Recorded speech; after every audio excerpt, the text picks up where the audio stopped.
আমাদের সাথে যা কিছু হচ্ছে, আমাদের যে আজকে ভাগ্য খারাপ তার জন্য কে দায়ী? সবথেকে বেশি আমরা নিজেরাই দায়ী। হ্যাঁ, শুনতে হয়তো অবাক হচ্ছে, ভাই নিজের ভাগ্য খারাপ কে করতে চায়? সবাই তো চায় নিজের ভাগ্য ভালো করতে। কিন্তু এটাই সত্যি। আমাদের যে আজকে আমাদের সাথে যা কিছু হচ্ছে সেটা আমাদের কারণেই হচ্ছে।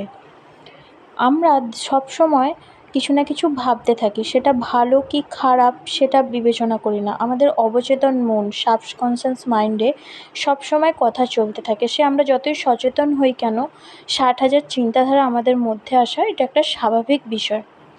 তো আমরা অবচেতন মনে বিভিন্ন ধরনের কথা ভাবতে থাকি। আমরা যাকে খুব ভালোবাসি বা কেউ কোনো ভালো চাকরি পেতে চাইছে, আরে আমি এটা পাবো তো? সে আমায় সত্যিই ভালোবাসে তো? সে অন্য কারো হয়ে যাচ্ছে না তো? এই সমস্ত চিন্তাভাবনাগুলো আমাদের অবচেতন মনে চলতে থাকে এবং আশ্চর্যজনকভাবে আমরা যেগুলো ভাবতে থাকি সেগুলো সেই সময় মনে হয় অসম্ভব, কিন্তু কিছুদিন পর দেখা যায় সেই ঘটনাগুলোই ঘটে গেছে। সেটা কেন? কারণ আমরাই ইউনিভার্সকে সেই মেসেজটা দিয়েছিলাম। এবার অনেকেরই মনে হতে পারে যে আমরা তো ভালো অনেক কিছুই ভাবি সারাদিনে, তো সেটা হয় না কেন? ভেবে দেখুন কি সত্যিই হয় না?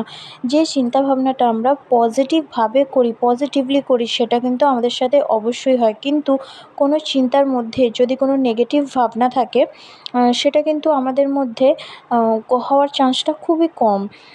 ধরুন আমি বলি, আরে আমার এই অসুখটা হবে না তো? ইউনিভার্স কিন্তু আমার এই অসুখটা হবে এত দূরে নেয়। না এর কিন্তু তার কাছে কোনো ছবি নেই। সে না পর্যন্ত যেতে পারে না।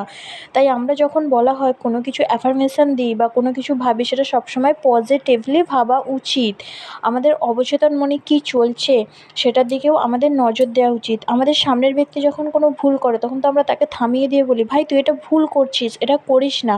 তেমনও আমাদের মাথায় যদি কোনো কিছু চলে আমাদের সেটার দিকে নজর দেওয়া উচিত। খারাপ কিছু আসলেই আমাদের মাথাকে সংকেত দেয়, ভাই এটা কেন ভাবছিস তুই? এটা ভেবে লাভ কী? এটার তো কোনো দরকার নেই। দেখবেন চিন্তাধারাটা এমনি বন্ধ হবে আর সেটাকে আপনি পজিটিভলি ভাবতে পারবেন এবং তার সাথেই আপনি দেখতে পারবেন আপনার জীবনে উন্নতি হবে। এমন অনেককেই দেখা যায় যে এই খারাপ চিন্তাভাবনার মধ্য দিয়ে অনেক ক্ষতি নিজের করে ফেলে, নিজের কাছের মানুষকে হারিয়ে ফেলে। কেউ রোগকে নিজের কাছে অ্যাট্রাক্ট করে ফেলে। এগুলো কিন্তু এইসবের জন্যই হয়, সাবকনশাস মাইন্ডের জন্যই হয়। অবচেতন মনের অনেক শক্তি, সেটাকে সঠিকভাবে কাজে লাগাতে হয়। সেটাকে ভালোভাবে নির্দেশ দিতে হয়। এর জন্য দরকার থাকে মেডিটেশন করতে হবে। নিজের মনোযোগকে সঠিক জায়গায় কাজে লাগাতে হবে। নিজেকে পজিটিভ হতে হবে। নেগেটিভ হলে চলবে না। পজিটিভলি সব কিছু ভাবতে হবে। চিন্তাধারা বদলাতে হবে। তবেই তুমি তোমার ভাগ্য বদলাতে পারবে। তো এগিয়ে যাও। আজ এই পর্যন্তই। নতুন কোনো ভিডিওতে নতুন কোনো বিষয় নিয়ে আলোচনা করব। ধন্যবাদ।